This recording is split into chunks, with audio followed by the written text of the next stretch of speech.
Lagay tayo ng gatas, condensed milk, para may sugar siya. Tansya-tansya lang. Kasi it's my first time to make it. And then, we need coconut. This is coconut. And halo-halo ang coconut. This is my recipe. Halo-haloin natin ang coconut. Half siguro. Ayan. Half of it. Coconut. And halo-haloin natin. Tapos, yan. Ito na. Ay! Nahulog pa. Nahulog pa siya. Nahulog pa siya. Fix it lang. Ayan. Lagyan natin onti-onti. Onti-onti lang. Onti-onti lang. Glutinous rice. This is glutinous rice.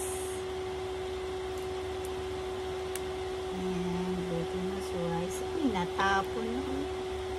Ito yan. Natapon. Ayan.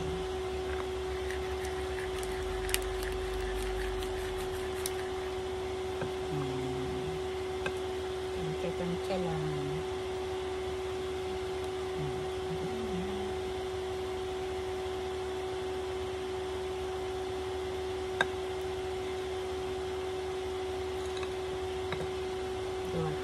I'm craving for glutinous rice called bibingka. Tingnan natin kung kaya natin gawin. Magiging perfect pa ito sa paghahalo pa lang, guys. Ang ganyan natin halo.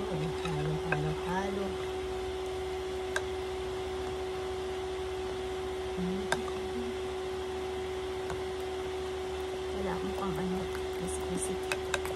Pwede na ito. Bisik-bisik.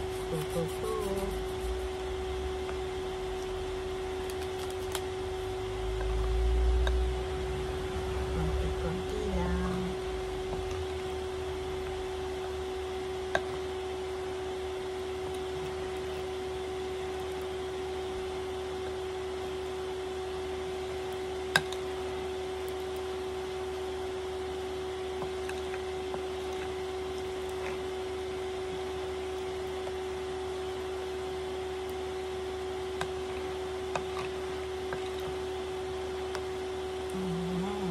Siyang hot cake lang siya pag gagawa kayo.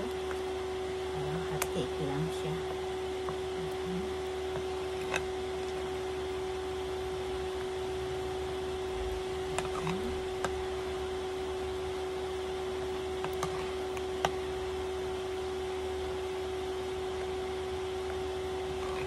Yan pa ulit natin parang mabasa pa siya.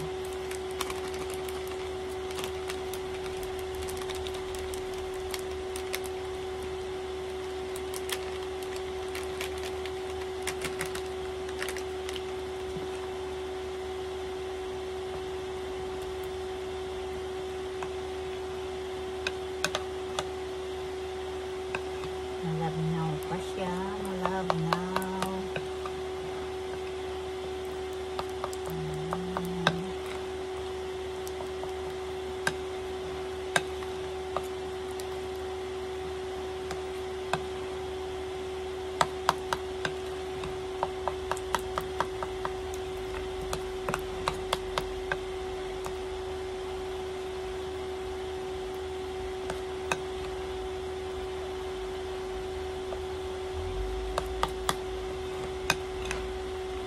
Hindi ko na ito lalagyan ng sugar dahil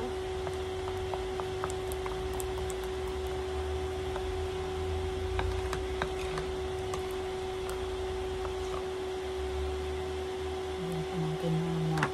Baka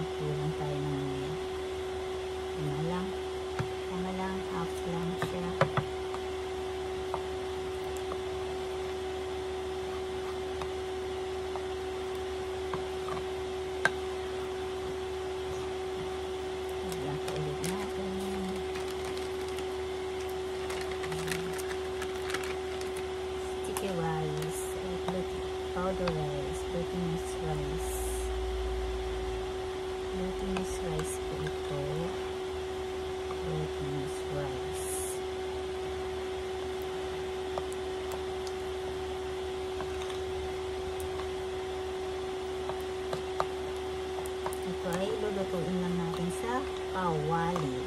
Kawali na. Pumila ako ng patch paper.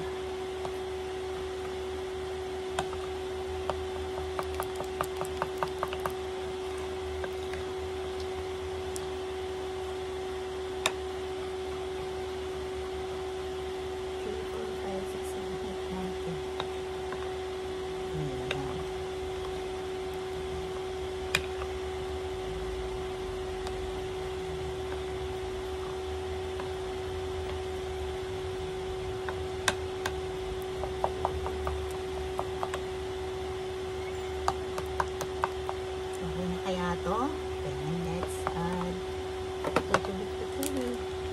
Let's add more. Para hindi siya malagnaw.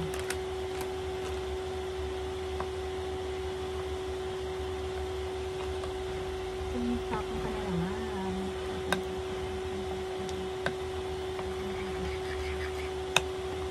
Ayan. I'm craving for bibingka. Guys, let's put this yang coconut.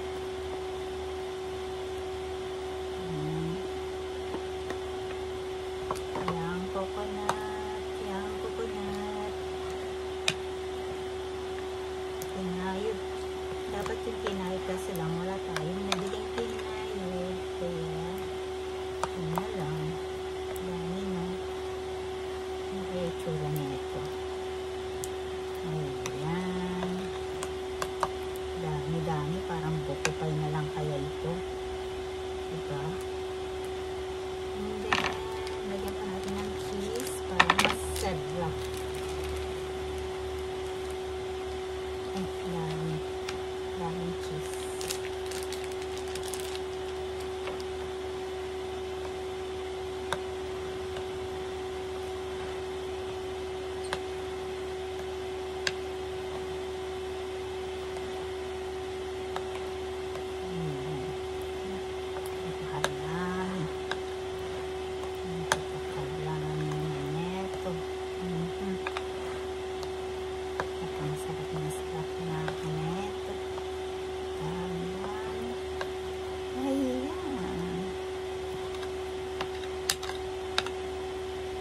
Then, gawa tayo ng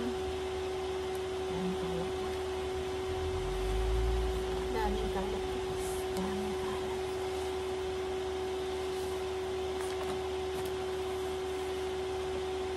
Ayan na siya, oh. Parang nadamihan ko ng coconut, pero okay lang siguro yun. Sasunod na.